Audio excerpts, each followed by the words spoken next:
Pangulong Ferdinand Bongbong Marcos Jr. ang nanguna sa pagpapasinaya ng Union Water Impounding Dam sa Claveria, Cagayan noong nakaraang October 14, 2025. Narito ang mga pangunahing detalye sa naturang proyekto.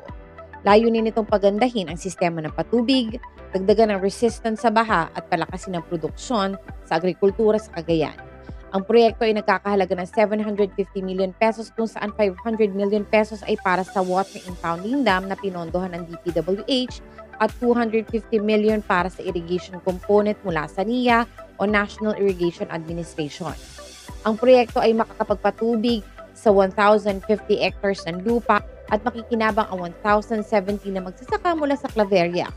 Narito ang ilan naman sa mga benepisyo ng naturang proyekto. Ang weir o isang mababang dam ay tumutulong sa pagkontrol ng tubig sa panahon ng malakas ang ulan na epektibong pumipigil sa pagbaha sa mga lugar sa ibaba ng ilog. Ang mga sluice gate na magkabilang panig ay nagbibigay ng tubig para sa patubig na umaabot sa malawak na lugar na 3,600 hectares. Ang sedimentation control dam ay nagsisilbi ring atraksyon para sa mga turista.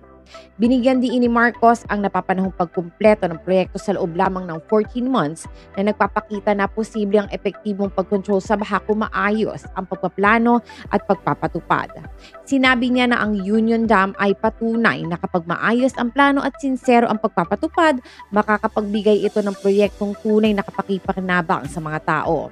Ang NIA ay nakikipagtulungan sa DPWH sa ilalim ng Convergence Program na tinatawag na Kalsada Tungo sa Patubigan, na naglalayong pagandahin ang mga kalsada ng serbisyo na patubig at magbigay ng karagdagang suporta sa lokal na agrikultura. Plano rin na magtayo ng 147 rice processing centers sa buong bansa ngayong 2025 kung saan 3 sa mga ito ay itatayo sa Cagayan.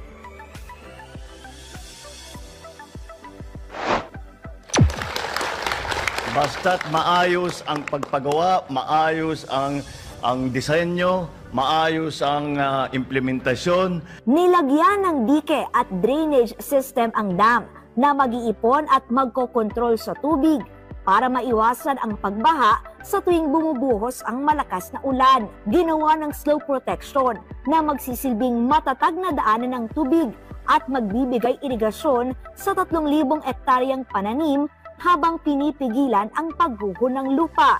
Mahigit sa 1,000 magsasaka at 7 barangay ang makikinabang dito sa proyektong ito. Kaya't alam naman po namin na hindi naman po madali ang buhay ng ating mga magsasaka.